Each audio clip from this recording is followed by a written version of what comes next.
hands down, the hardest thing about hiring is figuring out what you're gonna actually pay people. Let me explain. Typically, roles are going to vary vastly. Even if you look online, any of the sources that you have out there, it's going to depend on where you're hiring, who you're hiring from, and really what day of the week it is. Sometimes just based off the individual, they might have significantly different salary expectations than somebody who could be living next door with the same amount of kids, same amount of years in their career, and similar lifestyles.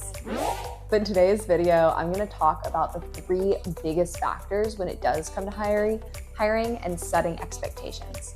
So the first factor is going to be how you hire. So that's going through an agency or doing it yourself. Second is going to be the region that you're hiring in. And third is going to be the current market rate. And I'm actually going to show you how to find what you should be expecting to pay in general. Okay, so let's first talk about going through an agency versus hiring yourself. So there are multiple ways that agencies will work. Either agencies will require a one-time flat fee in order to staff somebody, or you'll see agencies will have an ongoing relationship with the client. The one-time fee is typically what folks who are doing mass hiring will participate in. So if you're hiring abroad, it's typically going to be about 30%. If you're hiring in the United States, it's going to be about 20% of the total salary. But what you're saving is literally hundreds of hours in recruitment time.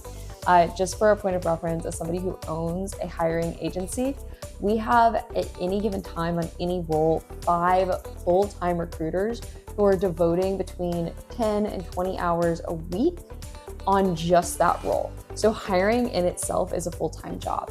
When you're going through an agency too, you also have the benefit of not only not having to scan through hundreds of resumes, which is what happens when you post a job online, but you also get the benefit of their knowledge in the region, right? So if you're hiring in South America and you go through an agency in South America like my own, we're going to have a list of folks that we've already worked with, that we've already vetted, who might not have made the final round for another process, but are at the top of the list and they're very highly skilled workers. And we're going to be able to plug them in wherever we see fit. So that's what you're paying for when you're working with an agency, is just the efficiency. If you have the bandwidth and the time to hire yourself, I respect it, but a lot of companies just are in a place where they really don't have the time. So when you're going through an agency, you do have to expect the pricing to increase, and you are going to incur some upfront costs. Additionally, when you're working with an agency and giving 20 or 30% of the total salary upfront, typically they'll offer a guarantee. And a guarantee says that you have a few weeks to see if the hire works out. If they don't, they'll do a free replacement. That being said, you're still taking on a lot more risk, because let's say they have a 90-day guarantee. If your person quits on day 91, you're completely out the sourcing fee that you paid initially. So this is why a lot of people will opt to work with an agency that just charges a monthly flat rate. And then that way that recruitment cost is spread out over numerous months. And you also have the security if the person doesn't work out 6 months to 9 months in, you get also a free replacement. So that's the benefit of doing a monthly cost. And yes, that absolutely will increase the cost of what you would be paying if you hired directly. But typically, the rate operates on about a 6 to a 9 month basis. So if you're looking at hiring under 6 months, I recommend, or really under a year, I recommend working with an agency that does month to month. If the person that you're hiring, you're paying a competitive salary and expecting to have for over a year, it does make more sense to just pay an upfront cost and get direct access to that person. So second, let's talk about the actual salary. And this is really going to vary dependent on where you're hiring. And one of the best ways to really see what people are paying isn't to go online and Google it. It's actually to look at other job listings. So if you're hiring directly, you need to go look through LinkedIn or Indeed, or even any local platforms in the area that you're hiring in, and see what folks are actually getting paid.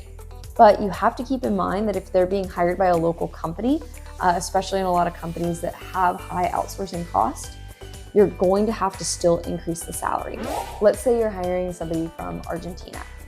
What the Argentinian peso rate is going to be not directly tied to the dollar.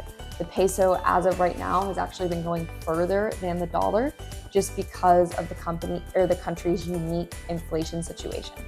And if you're an Argentinian working for an Argentinian company, you do get quite a few more benefits than if you're working for a foreign entity. So a lot of folks, even though the salary might be slightly higher, as it appears for whatever the local currency rate is, you have to keep in mind that they're getting benefits. So in some cases, you're going to want to increase whatever salary you see posted by 20 to 30% right off the bat. Personally, my favorite way to see what folks are actually getting paid is to look on payroll platforms and to actually ask payroll platforms who have the actual data what people are getting paid for that job description or that job title in the area. So if you go to a platform like Deal, it'll actually sometimes tell you what you can expect to be paying in USD for somebody living in the country that you're looking at with the job title that you're looking at. And that's because they keep an average of what people are being paid by foreign entities, and that number is going to be very different than what a local company might actually be paying in the local currency. And when it comes to salaries as well, there's a big difference between winning a deal and then replacement cost. So if you are afraid that you're stacking the salary low enough to where people are going to be constantly looking for a new job or constantly fighting to get $1 or $2 more an hour, I'm telling you, raise the price. And the reason you're going to want to go higher is because that person that you're hiring is going to be looking for job stability.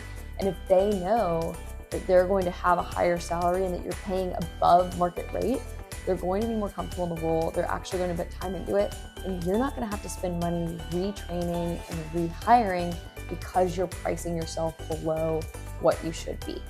I hope that was helpful. And I hope that if you're looking to hire abroad, send me a message. We deal with salaries all the time, so I can tell you what you'll actually be looking at as a foreign entity. And if you want to have us take a look at your job description, I'm also more than happy to do that. We run hundreds of these a year, and we typically know what rate you're looking at and what you should be expecting to pay based off what's required within a job description. So send me a message. Again, my name is Paris Bland. I'm the founder of Digital Executive, and more than happy to talk.